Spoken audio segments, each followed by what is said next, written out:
द्वारेश्वर नामक गांव में मस्तान नामक एक कसाई रहता था।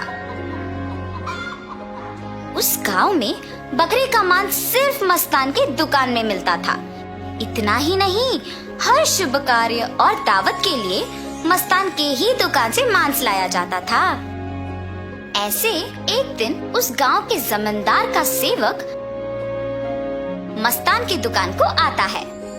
हे मस्तान, कल जमींदार के महल में एक बड़ी दावत रखी जा रहा है। उस दावत को बहुत बड़े लोग और अमीर लोग आने वाले हैं। 100 लोगों के लिए खाना बनवा रहे हैं। उसके लिए तुम्हें 15 किलो मांस ताजा काट के कल सुबह 6 बजे को महल लेके आना होगा। पैसे तुम्हें वहीं पे मिलेंगे। मस्तान सलमान की बात को मान लेता है, लेकिन उसके पास 15 किलो का मांस नहीं होता है। इसीलिए वो बकरी वाले के पास जाता है। रमेश भैया, दरवाजा खटखटाता है। अरे क्या हुआ मस्तान, इस समय पे आए, बात क्या है? जमींदार के घर में दावत के लिए मुझे 15 किलो मांस की जरूरत है। मैंने वचन दिया कि सुबह 6 बजे उनको मांस पहुंचा दूंगा।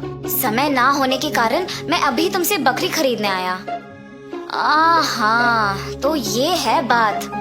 ठीक है, 2000 रुपए दे के बकरी ले जाओ। ये क्या भैया, 1000 ही तो है। अब जमींदार के लिए है तो कम से कम 2000 होगा ही ना। अगर तुम्हें नहीं चाहिए तो रहने दो, मैं आराम से सो जाऊंगा। नहीं भैया, मैंने वचन दिया है, अब पीछे नहीं हट सकता। मैं दे दूंगा 2000। ऐसे कहकर 2000 दे के बकरी खरीद के घर चलते हुए सोचता है, जमाए हुए पैसे एक दिन में खर्च हो गए। कोई बात नहीं, जमींदार के दावत के लिए मांस पहुंचाने के बाद पैसे मिलेंगे ना। अभी जल्दी से काम शुरू करके सुबह तक पहुंचा देना होगा। ऐसे सोचकर मांस को साफ करके उसके टुकड़े टुकड़े काट के सारी रात मेहनत करके 15 किलो मांस को तैयार रखता है। अगले दिन सुबह दिए हुए वचन के अनुसार 6 बजे को जमींदार के महल पहुंचता है। भैया, मैं सेवक सलमान के लिए आया हूँ। क्या आपको पता है कि वो कहाँ है? ये सुनकर दूसरा सेवक मस्तान को बाहर इंतजार करने के लिए कहता है। वो मस्तान के हाथ से मांस लेते हुए कहता है कि सलमान को भेजेगा और उसे पैसे मिलेंगे। मस्तान भी उस सेवक का बात मानकर बाहर इंतजार करता है, लेकिन सेवक उसके हाथ में मांस को देख सोचता है, इस 15 किलो मांस से अगर मैं 1 किलो ले लूं तो किसको पता चलेगा? किसी को भी नहीं पता चलेगा। ऐसे उस कवर में से 1 केजी मांस को छुपा के बाकी को देने जाता है। सलमान को देख के कहता है, साहब, मस्तान ने ये आपको देने के लिए कहा है। वो पैसों के इंतजार में बाहर खड़ा है। सलमान सेवक के हाथ से मांस लेके सीधा रसोई घर जाता है, ये जान के कि मस्तान बाहर पैसों का इंतजार कर रहा है।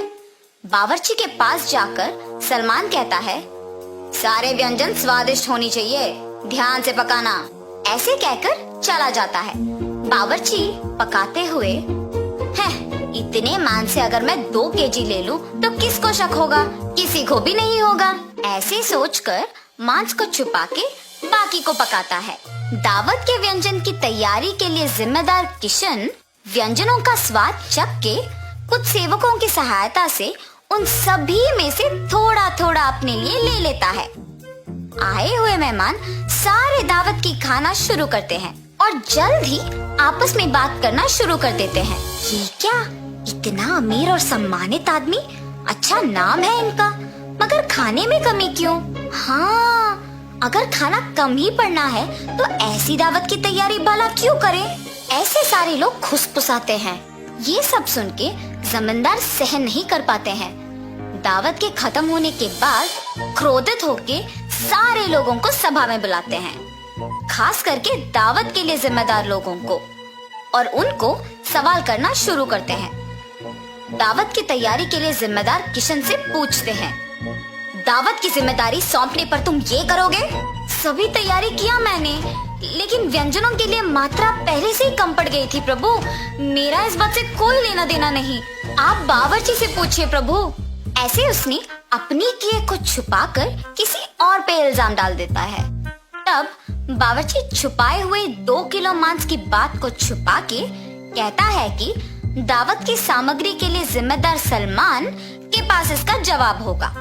ऐसे उस बात से छुटकारा पाता है। सलमान भी औरों की तरह मांस के दिए गए 6,000 रुपयों को मस्तान को ना देकर अपने ही पास रख के, ये जानते हुए कि मस्तान पैसों का बाहर इंतजार कर रहा है, जमींदार से ये बात छुपाता है और कसाई मस्तान पे इल्जाम डाल देता है कि उसने मांस कम मात्रा में दी है। अभी जाके मैं उसका काम तमाम करता हूँ प्रभु, ऐसे कहता है। उसी सभा में मौजूद मस्तान उस इल्जाम का सहन नहीं कर पाता है। सभा में से जमींदार के सामने आके कहता है, जमींदार साहब, इस पूरे गांव में मैं अकेले कसाई हूँ। पिछले 10 साल से मैं ये व्यापार कर रहा हूँ और इतने साल से आपके घर में हर कार्य और हर दावत पे मैंने खुद मांस दी है, मगर कभी भी ऐसी मुसीबत नहीं आई। आपके घर में दावत का नाम सुनते ही 1000 के बकरी को 2000 में बेचते हैं। सुबह आके मैंने मांस को पहुंचा दिया और आपके सेवक सलमान ने मुझे मांस के पैसों के लिए सुबह से इंतजार करवाया। सलमान को मांस देने के बहाने से एक और सेवक मेरे हाथ से मांस लिया और मुझे बाहर इंतजार करने के लिए कह दिया और ये भी कहा कि वो सलमान को बुलाएगा। उसके बाद इनमें से कोई भी मेरे पास नहीं आया। कृपया मेरा यकीन कीजिए प्रभु, आप ही की दया से जी रहा हूँ। मस्तान, मुझे तुम्हारे बारे में पता है, तुम फिक्र मत करो। सैनिकों, सलमान के कपड़े खोजो, देखो अगर 6,000 रुपए मिलते हैं। खोजने पर सलमान की जेब में 6,000 रुपए मिलते हैं।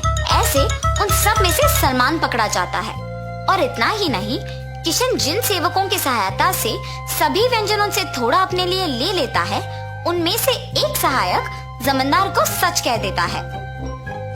बावर्ची का झूठ बैग में रखे मांस कोई सेवक को मिलने पर बाहर आ जाता है और पहला सेवक जिसने 1 किलो छुपा लिया, उसने डर के मारे अपनी गलती मान ली। तब जमींदार सभी को दंडित करते हैं और मस्तान को उसके पैसे 6,000 दे देते हैं और ये भी कहते हैं कि वो मस्तान के लिए हमेशा रहेंगे। तो इस कहानी का नैतिक क्या है? गलती का सजा मिलेगी ही मिलेगी, इसीलिए ईमानदारी से जीना ही अच्छा है।